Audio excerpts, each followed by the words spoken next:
welcome back to the HGC. It is day 2 here in week number 2 so far for phase number 2. Lots of 2s coming at you. I hope you guys are ready for more Urel action as she continues to be really strong here in Europe. My name is Trixer. Oh, there we got Caldor. Are you ready for more Goat Goddess?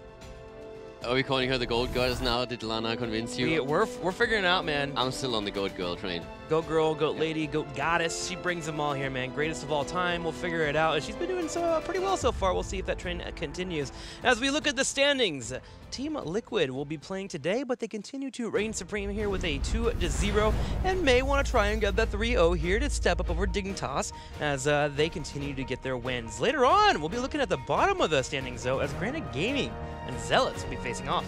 Yeah, and we are going to have a couple of really interesting matches throughout the entire weekend. We already talked a bit how those stats are going to be solidified now slowly and steadily.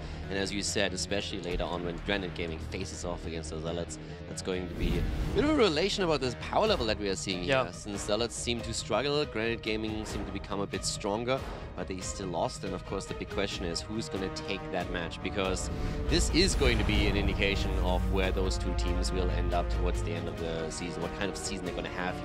And that match will be later on, but first we're starting with the leftovers in Team Liquid. Then we'll make our way over to Zealots and Granite Gaming, as mentioned by Caldor. But North America today has no tomorrow in Team Freedom, with the finale of Endemic and LFM Esports finishing your Saturday. Not a bad day of games at all, Caldor. Yeah, I guess today we had some interesting matches too, and if you have missed the North American games, you might want to try and catch up on the series with Octalysis going up against Tempo Storm. It was a pretty interesting one.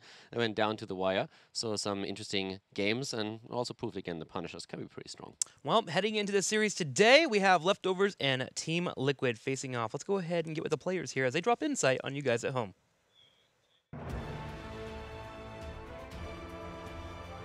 We haven't really scrimmed Leftovers before this phase, but I think they could actually be potentially the 5th best team in HGC at the moment. So going into the series, we of course expect to win, but we really aren't going to underestimate this team.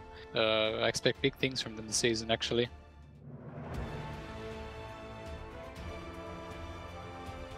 I think Team Liquid this season is probably going to be one of the stronger teams, like at least top 4 in my opinion. And I think our match against them is going to show how powerful we are this split, since our team and their team is going to most likely fight for the Western Clash spot. So playing against Team Liquid, I think we should be scared about them picking the bigger maps, and they showed versus Fnatic that they can be pretty dominant in the rotation game and just like dodging team fights and out-leeching the enemy team, so we have to care for that.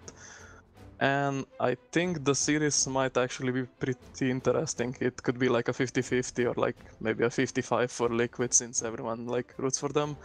But if we come and play our game, then we can take the series.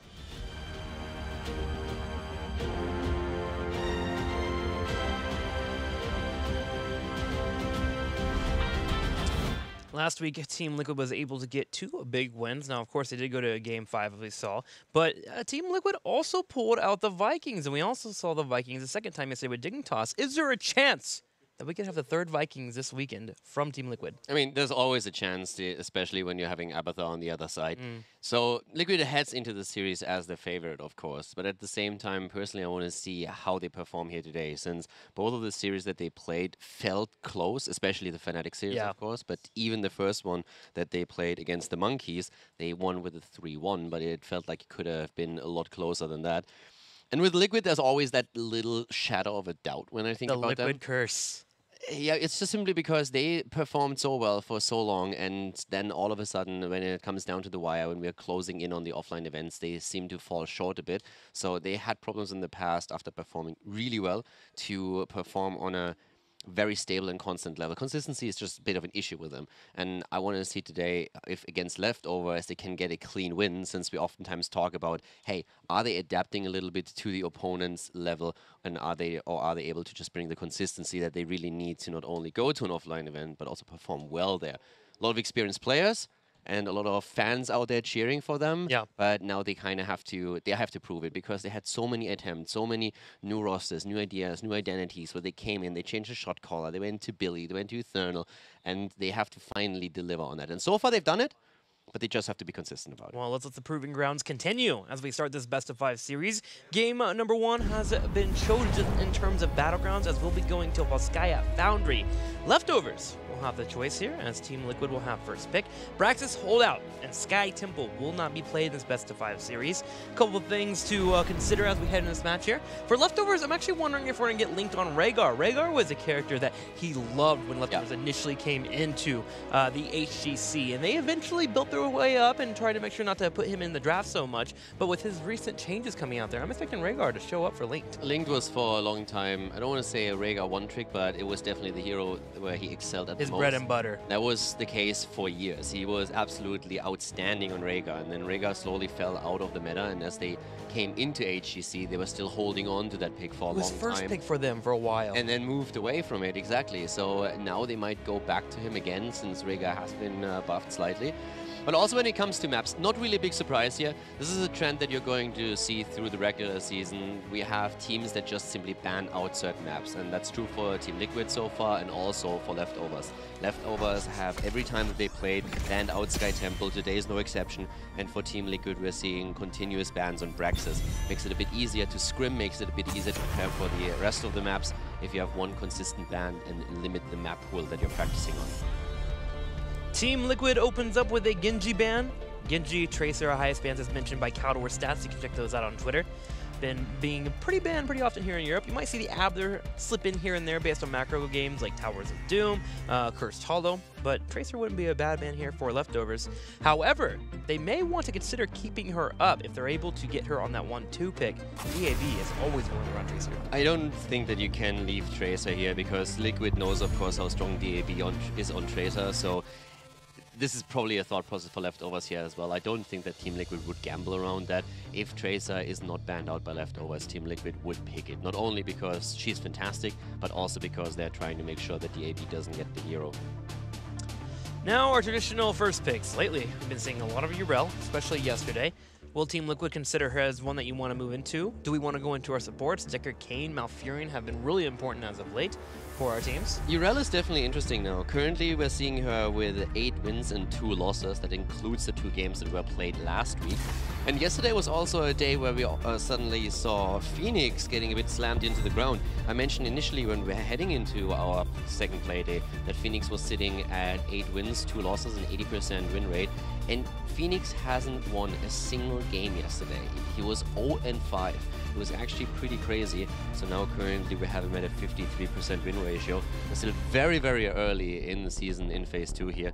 And therefore, of course, there's a very small sample size about stats, but still it gives you a little bit of a trend and an idea where those heroes are going to end up. Yeah. We're going to have more of a clue once that the games this weekend are over. But it's definitely interesting that Phoenix suffered this much. Phoenix may get a couple wins today. Leftovers did showcase him last week, and they paired him with Diablo in particular with a Lightning Breath for that Salvo combo. Yeah, and also we had, for example, Karazim played quite a bit against Phoenix, and just heroes in general that chase him down a bit more and put more pressure onto him. And that was a massive problem for the Phoenix players to keep him alive. So they really struggled doing that. Speaking of Phoenix, first pick in, Blaze to follow up here from Leftovers, looking for the protection and the poke. Decent control around the control points as well, but might need a little bit more in that front line in terms of tankiness. But this is also a really big deviation from yesterday, where we've seen Urel take over Blaze's spot, and that's something that Leftovers don't really mirror here. So Urel is at this point just high up in the meta. She's a fantastic solo laner. She's absolutely great when it comes to team fights, and that was mirrored in the priority that she received yesterday, sometimes even ending up in a first pick position. But Leftovers, at least for Volskaya, still value Blaze a little bit more and don't think that he's irrelevant here. So moving into our second and third pick, do we move straight into our support and our hyper carry, or do we leave that for the later stages of the draft, especially with so many options being available? I mean, right now I would really think that Liquid would probably, if they value Urel highly, think about the offlaner. And they go for Vala Deckard. So again, Vala double support composition as we've already seen. It's just interesting that they let Urel go, because I think there's a good chance that Leftovers are going to ban her out. But no, they are more worried about the Vikings. Vikings are really becoming a trend. The interesting thing is that the small change that we see in this setup now is that so far, Vikings have been picked as a counter to Abathur compositions. We are trying to use that, since a lot of teams are very annoyed by the impact that Abathur has on the meta and on the way that you can run on a map. Vikings have been picked up by Dignitas and Team Liquid as a bit of a counter to that. So in this case, there is currently no avatar chosen, not even banned out yet, but the Vikings already picked banned out early on.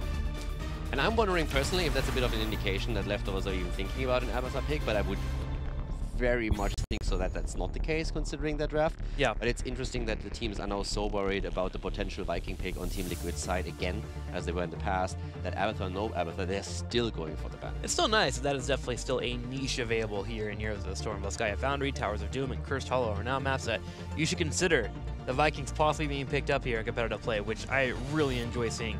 So, looking into our fourth pick, gonna need our main tank and of course our side laner. Yrel is still up and available, but Blaze and Diablo being on the opposing side though, you may want to consider someone that can be a little bit more helpful against high tank heroes. I mean, there's still Leoric, there's Malthael up as well. If you want to just bully out your lane, you could move into Sonya as long as you get a strong front tank, but Team Liquid thinking about it now. Yeah, Liquid at this point, I mean, for now we're having Liquid in a situation where they still need that sort of... I am absolutely still on board with Yrel. I think even with the Diablo Blaze front line, you should There go it for her. And there we have it, putting Johanna into the mix here as well. Okay, so for a second we were theorizing a lot about Valla builds in the past, and I mean there's still the hybrid multi-shot build that's the absolute go-to. But you asked me last time if there is any case of scenario where I would say is I even forgot what it's Creed of the Hunter. Creed of the Hunter, yeah. Creed of the Feet. Creed of the Poggers. Creed of the Grief. Where that talent becomes an option, and I'm not quite sure if it would ever become an option here, but in the past, Liquid is the only team that actually ran in HGC a Creed of the Hunter build, and that was when Nurok played hero. But Nurok, of course, shifted now to support. That's why I was hesitating for a second, because I don't believe that there's a world in which they go for that.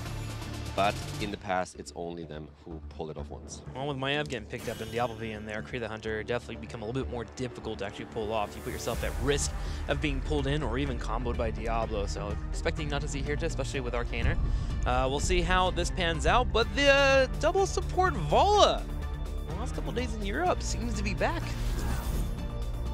Yeah, I wouldn't go that far yet. I mean, it's early sample size, but you can start to think along that line of thought. Yeah.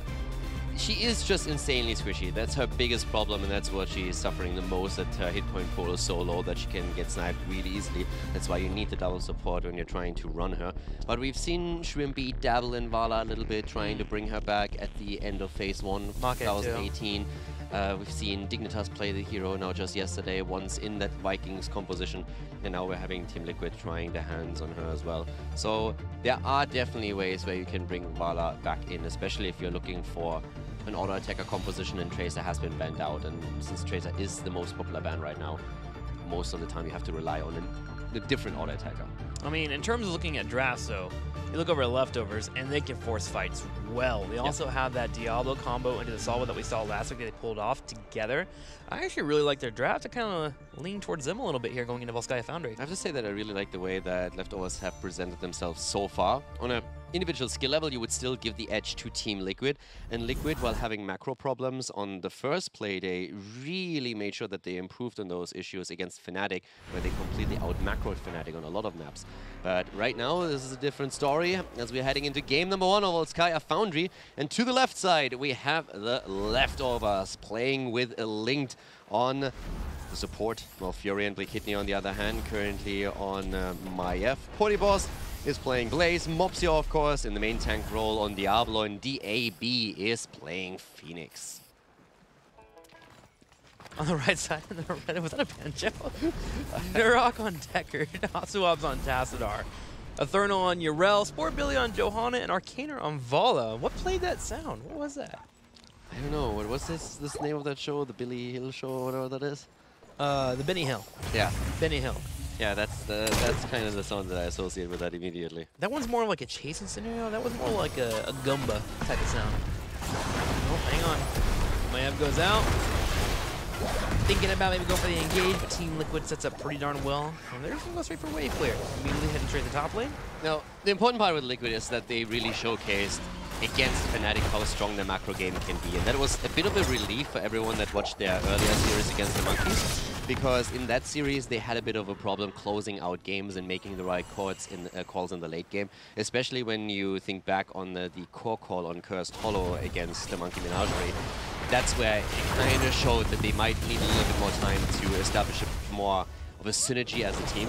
But against Fnatic, there was nothing to be seen of that. They played extremely well. And this is another map where Liquid, especially in the past, was very strong in making good calls around objectives and also with a tendency to just dominate games with the first protector taken and then dominating the map through talent advantages.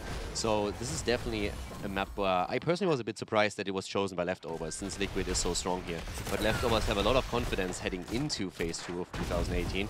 So yeah, I'm curious to see what they can pull off, because Leftovers have definitely improved a lot. For me, I'm actually not too surprised to see Leftovers come here, mostly because Zealots with Mopsio did enjoy this battleground, and Leftovers did dabble here.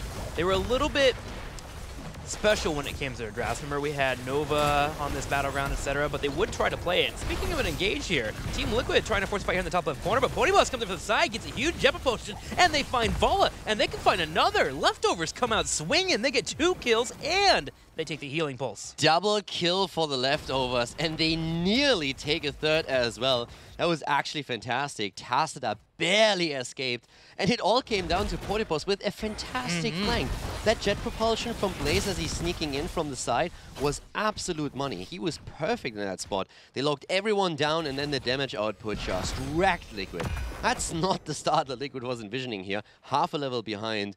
0-2 in kills, and Leftovers also with the item advantage now. Definitely hurting there as we head into the next control point. This means Leftovers can get a lead on the control point if they would like to, but if Team Liquid were to try to bully their way in, they can wait it out and move for level 7. This is a nice advantage here for Leftovers, and Team Liquid will try to go for that attempt at grabbing the control point first, as Sportbilly is already standing here, set up and ready to go. It's also showing a lot of faith in the auto attacker that Liquid goes for the extra life leech on level 4 with Tassadar. Now that has been a continuous talking point for us, since it's so heavily dependent on what kind of composition you run and also what kind of damage composition your opponent is using. But in this case, I actually find it very surprising that they are using it instead of going for the extra armor, since I really believe that it will be tricky for Vala to get a lot of value out of it and work these auto attacks in continuously. It is Arcaner. He is pretty strong mechanically and looking to get those auto attacks in. And that's what I meant, like the faith in your damage dealer. And Arcana is just one of the best, just hands down. So there's going to be a lot of responsibility resting on his shoulders. Arcaner actually just put out an interview with Team Liquid, I believe this morning, talking about how his goal is to become one of the best carries he has in EU or even in the world. Only really trying to build himself up to be as strong as Rich. Yeah, he told me in an interview that I did with him that he wants to be as strong as Rich, that he knows that this is still, he has a long way to go until he reaches that point, but that's his long-term goal here for sure, to just establish himself as one of the best in the world, not only within the region. And he definitely has the work ethic and also the talent to pull that off. But he has to put that work ethic to some good use here right now, because the first objective is being fought over, and Hazops is already low, needs to be very careful on his Tassadar that he doesn't get sniped, as the Leftovers are moving in and claiming that space at 99% already. And Liquid is in a lot of trouble here, especially since the Eternal gets pushed in again, nearly falling here, but it's actually Blaze who dies first, and Eternal on Urel is able to walk away. Tassadar shields, Decker Kane shields coming in, a Thurtle able to stay alive. Meanwhile, the entire time, Arcaner continuously working in auto attacks, dodging out on the Ev engage as well. Team Liquid able to find a kill, and they'll start to control the point. Now, the good news for Leftovers is they got 99%. There is a chance for them to regroup here. They have level 7, and they can try to force the issue afterwards. It was just crazy that Eternal got away there. I mean, yes, Urel is extremely powerful, tanky, and can also use that level 7 talent, the Divine Steed, to move away, the jump as well. But it was pretty crazy that she didn't fall there. Leftovers really wanted that kill. But as you said, with them focusing on Urel as they saw an opportunity to take her down, they left their eyes wander away from Vala, and that was something they got punished for. Phoenix in trouble as DAB has to warp out, but they're going for Eternal at that front again. Mopsio has to be careful. More turrets in place for both of the teams. Eternal again, but the Vault of the Warden saves Blake Kidney as he jumps out, and Deckard Kane with a lockdown attempt here. Mopsio low, so is Urel, but Leftovers, they are not done yet. Sport Billy is able to get out. He will get rooted on the bottom right, but Kenny goes in and gets the tether. Arcane on the top side trying to work in that damage. Leap gets slow, so does Mopsio. Mopsio has one combo available to him. Potty Bus goes in, gets a jet propulsion, and there's the combo. Potty Bus securing some of these kills, but Team Liquid, they bite back and get a pick on Maiev. But Billy is so low, and he already had to use his Iron Skin again. Liquid is moving away and gives up the Protector. Leftovers with a fantastic start into this game. The double kill early on, thanks to the great flank that we saw from Blaze, and then in this case now the kill from Mopsio. And that was actually really well played because Mopsio was so low and he waited for an opportunity. He sees Tacita and he charges and takes him down. The counter kill through Vala against Maiev was not enough to claim the first objective. We repeat it every single week that we play Leftovers, but I feel it must continue to be repeated. Leftovers continues to grow so much. When they came into the HGC, their macro play was something that we kind of looked at and said, okay, their macro play is good, they hang in there, but they never found kills in team fights. They never have these flanks, but now they've gotten decent macro and they find picks, and it's getting them in spots where they can get wins. I actually have to disagree here. When they came in, they first of all, you are absolutely on point when it comes to their improvement. But when they came in, the biggest problem they had is that in the rotations in the early game, they lost too much experience. So they would lose out on individual waves in the game until level 10, and that would always put them on the back foot. And they really cleaned up their game throughout the first part of 2017. But right now, they're in a spot well, I think at this point it starts to become a bit of a meme that we talk about their improvement because they're definitely up there. Yeah. They are definitely a strong team at this point. And I'm a bit scared for the rest of the teams that are facing them. I mean, we heard earlier already Team Liquid talk about how they feel they are at least the number 5 team, at least top 5, if not better than that. And the way that they presented themselves against, let's say, the Zealots, for example, is just something where you can see that these guys are here to not only stay, they're here to win. And I feel there's a lot of teams where they can take maps in all this entire series. They're not letting up either. Coming in here, getting the support camp on the top, putting pressure on Tacita, forging the dimensional shift. Team Liquid has to pull away. Good news for Team Liquid, however, is they do hit level 10. Archon comes on live, and so to stay a while in the sim, which will be helpful against Diablo and Maiev in particular when they go for that aggressive play. Ardent Defender also allows for Eternal to keep doing what Eternal has been doing, which is diving that back line and eating up a lot of damage. Yeah, Eternal does really well with that. He's just such a disruptive force to the game flow that Leftovers are trying to establish with Urel that it's tough for them to do that. And a lot comes down to also Maiev on the side of Leftovers. This is really where we're currently seeing Blikidney trying to go for these plays the entire time. Sport Billy is also on a bit of a tightrope walk here in every single one of these fights, since despite the amount of shields that we're seeing here, Johanna is oftentimes put into a bit of an awkward spot where Sport Billy is just barely escaping. And he kept himself alive throughout the last fight. He lost the Protector then in the end. But there were a lot of opportunities where I thought, well, if someone gets on Sport Billy right now, he might fall. And once the tank is gone, with the setup that Liquid is running, you are in trouble because you can just openly walk towards Vala and put her under pressure. I mean, that's certainly his job in this competition. Just dance around and give time for Vala to work out that damage. You get better at level 16 if Vanacore comes online and they try to shred that front line a little bit better. 13 will be here soon for Team Liquid, but Leftovers have already hit it as they prepare for the next control point. The next 4 in the top right corner also pretty low on health, and that well's been cleaned up too. So Leftovers, again, heading to that second point with a pretty clear advantage. And we talk about this every time that we are on Volskaya, but it's just very, very important. And if you don't watch every single game of HGC, then this is one of the lessons you can take away from it. With the first Protector, you're trying to make a rotation into the top lane. So you get a bit of damage in the middle, and then you rotate to the top. The objectives are actually set. The first one spawns middle, the second one top, the third one bot lane.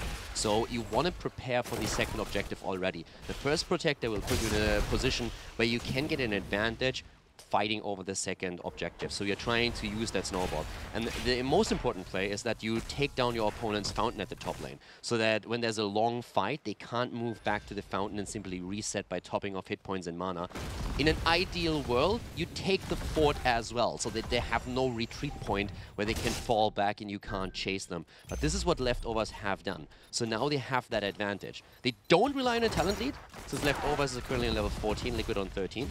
But they now have the position where they can rotate up and use that fountain on their own end to get a bit of a lead here. Team Liquid will step up and try to grab the control point. It's one way to kind of mitigate that well being killed off. If you grab the control point first and get a lead on the percentage, you can, of course, Hearthstone all the way back home and then reset up and re-engage later.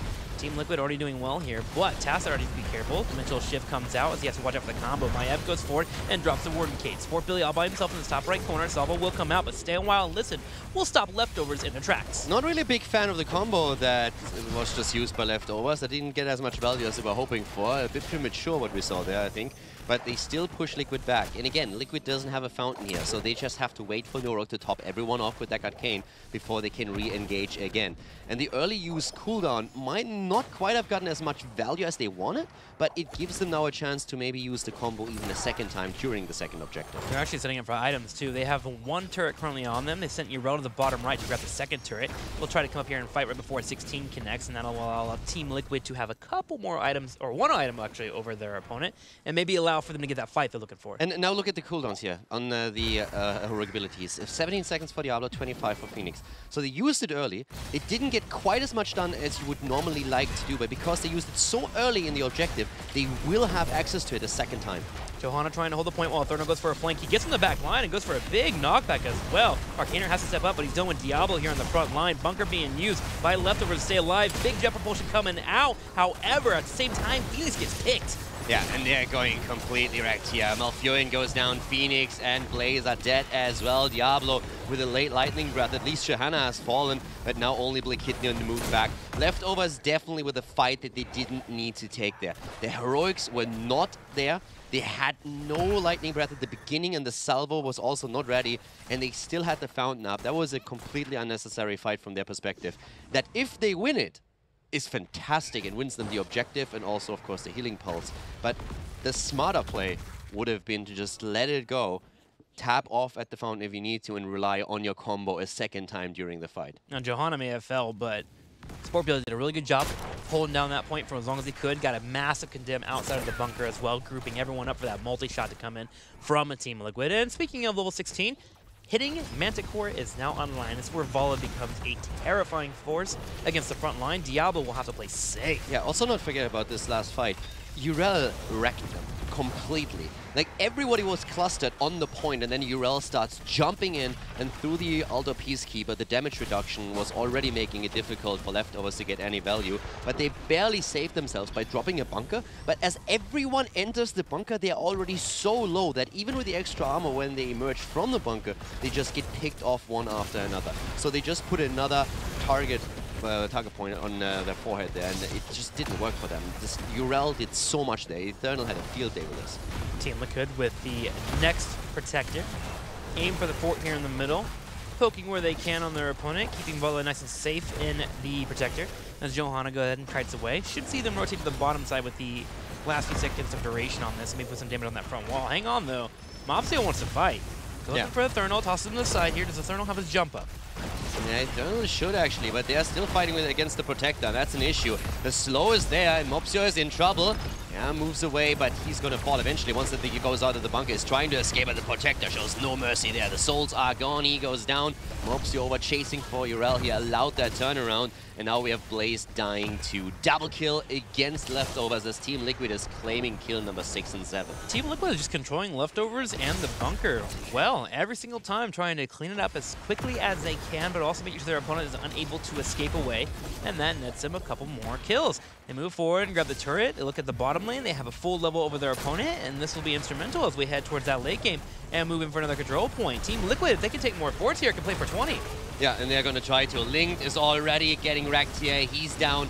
And currently Leftovers are falling apart. They're showing a severe lack of discipline at this point.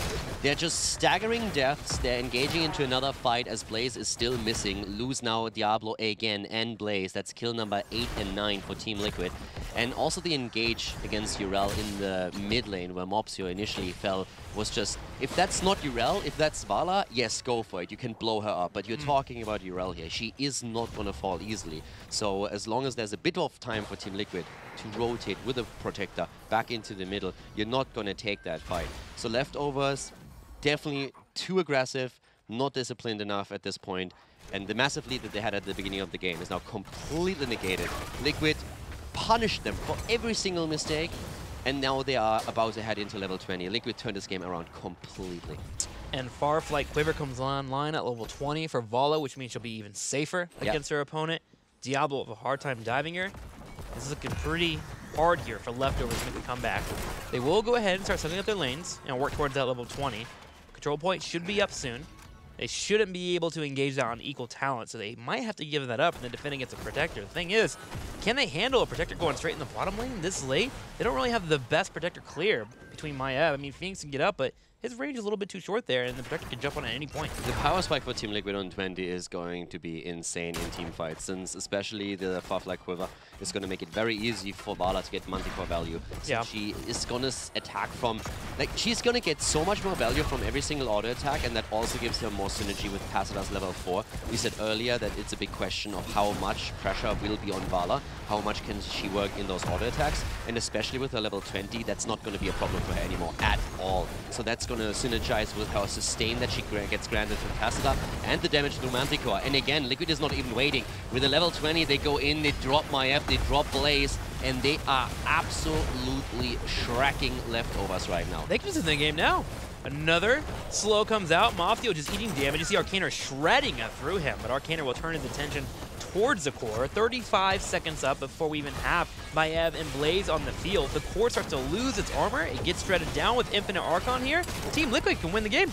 With Manticore in particular, Vala is currently taking a massive dump on Mopsio's Diablo. There's just no way to keep Mopsio alive here. He goes down again. Phoenix falls as well. There's just no chance. Liquid is dominant here. Goes in and drops the leftovers on Volskaya. Great victory here by Liquid. Controlling the mid, controlling the late game, and never letting go once the leftovers gave them a chance. Yeah, Leftovers solid early game, but as you mentioned, Team Liquid definitely controlled the mid and late game. I just felt like Leftovers just got a little bit too hectic. They were trying to force fights, trying to get these kills they just couldn't quite get. Urel being a main focus for them just didn't make much sense, and Team Liquid is able to punish that heavily. I feel like I understand that fight in that bottom left corner. You're trying to force a fight underneath the keep, but it's just, you didn't have your teammates right behind you. Maybe you just give that up and get 20 instead, because you already made the play for the fort in the top right. I get the fight at the keep. The problem was not the fight at the keep. There were two issues. The first problem, or the first mistake, was the fight over the healing pulse. That was the first one, to commit that heavily onto the point and allowing Urel to go in and just completely destroy them there. And the second was when they moved out from the mid fort and tried to get the pick on Urel, even though the Protector was right next to them. That was really when it turned around. Because up to that point, even with the second Protector going over to Liquid, Liquid was half a level ahead, if so. That's absolutely manageable. 7 versus 17.5, you are in a pretty okay spot where you can still force fights on 16 talents and are even around that. Sure. But then they lost 4 heroes in the middle, I think. And that was just way too much. And they can't allow for that. Even the fight at the top, they used the entire combo early so they can use it a second time during the Protector. And because they engaged into the fight around the healing pulse when Phoenix didn't have his ult ready yet, Diablo didn't have it ready at the start either. He just used it towards the end when the first 2 heroes have already fallen. It negated all the advantages that they played for before. Every single time, every single thing that they build up to have the edge, they just threw out the window there. 2 risk put you in a high risk, high reward situation basically in that late game, and they just could not pull it off. Team Liquid gets a win, and Team Liquid continues to be on a good track. And speaking of track, we have all of their matches they'll be having in the next couple of weeks, as Team Liquid already so far has a 2-0, looking to grab a 3-0 today. Next week, they'll be facing off against Zealots and Dignitas, as they'll have a double-header weekend. And then, of course, they end the season with Granite Gaming and Method. The match against Dignitas and against Method are, of course, the ones that we look forward to the most. And Liquid is really on the right track. I'm still not giving up on Leftovers for this series, though. So Liquid is currently looking strong, and a great initial victory on Volskaya.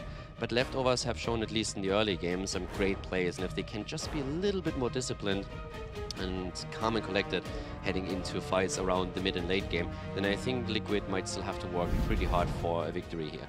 Because the early game looked good for Leftovers, but Liquid after that, Liquid forced mistakes and then punished them hard, and they were just staggering deaths on Leftovers side the entire time, and that was exactly what they needed to do. Like, once that snowball came, they didn't even need the last Protector. They were just like, yeah, why would you go for Protector? We just end it now. I mean, if you had to pick somebody in that game that would be the MVP, who would you pick? Would you look at a Thurnal, who was hopping around the back line and creating a lot of space? Maybe Johanna was quietly really setting up the kills for Arcaner to come in? I mean, it's a bit tricky to say, because I mean, you have two supports that are trying to enable Arcana, so Arcana did a fantastic job. Sure. Dishing out the damage, but I think it was really the team putting him into that position, and without them, he wouldn't be able to do that. So I would probably give it over to Eternal, who did, and to Sport Billy, the two frontliners, that did really well, just zoning, make sure that nobody got onto Vala in the first place, and just created that havoc at the front. Especially Eternal was baiting a lot of actions against him, and always was able to just sustain himself through with the help of course, Tassadar throwing out these shields. Sure. I think you can't really highlight one specific person. I don't think there were a lot of plays where you say, like, okay, this was the one play that won the fight. It's just like team effort at this point, where they did a great job focusing all the attention away from Vala, allowing Arcana to do what he does best, just take people down here. And it was just really well played. And from the compositional aspect, it was them completely understanding, okay, what do we need to do here? How do we stack this? Getting the shields to deck it out with this level 4, getting Tassadar in. Then you have the blinds coming in from Sport Billy every single time that Eternal is in trouble. So it was just understanding the composition well and playing as a unit. Teamwork makes the dream work. Who do you guys think was the MVP? Let us know on Twitter. Hit us up. Use the hashtag HGC. Heroes Esports is the Twitter that you'll hit up. We do have one tweet coming in from Gork Sanity. I'm here for the TLV play, Team Liquid Heroes Esports. It was banned out in game number 1. However, there is a possibility that we have 4 more games, so that could be a dream come true for you. Yeah, at the same time, the Vikings are still a hero that I want to see occasionally. Yeah, I don't want them every game. But not every series. If they're every single game, we'll have to talk to Blizzard, get them nerfed. All right, let's go to Battleground at number 2 here in this best of 5 series, because we had that power. Yeah, we're gonna nerf Vikings once we buff Chen. Yeah. That poor guy, man. AKA never. Poor Chen, dude. Yeah. The thing is, like, you have to be careful with buffing him, though. Like, if he gets to a spot where he can just shut down people, I don't know. I remember MSB in 2017 with Abathur Chen. It was ridiculous. What is this? I'm gonna become a Chen main. You'll become the Chen main. just drink in the middle of team fights and win. He's a fat panda and he drinks all day. Spirit animal for Caldor. But to be honest, the strategy that we saw at MSB that you're referring to was a different style. That was just like the combo in itself. It was not necessarily Chen. It was Chen fulfilling a bit of a niche role and a very specific role within that 5-man that allowed the strategy to work. Yeah. So I don't think that necessarily is an indication of him being too strong. And that was a meta where we didn't have much crowd control being available, so you're trying to punish that. Let's go into game number 2 as we head into Infernal Shrines. Infernal Shrines, map picked by Team Liquid, so we're having first pick scenario for the leftovers. They ban, obviously, Genji, since they want Tracer. Very unlikely that Team Liquid allows them to get Tracer. I'm actually curious to see if we get Sonya on this battleground. We didn't have any Infernal Shrines yesterday, and we also had 0 Sonya picks. My question being if Yrel is just too much of a bully that we don't even see Sonya much anymore. I don't think that we're going to see Sonya anytime soon with this, because we have Yrel now, Blaze, both of them are fantastic, and then when you talk about Infernal Shrines, well, Sonya is a bit stronger here. That also applies to Leoric. So with Leoric, you can all of a sudden try to get a bit more control, a bit more wave clear. But yeah, Yrel making it even into a first pick position. So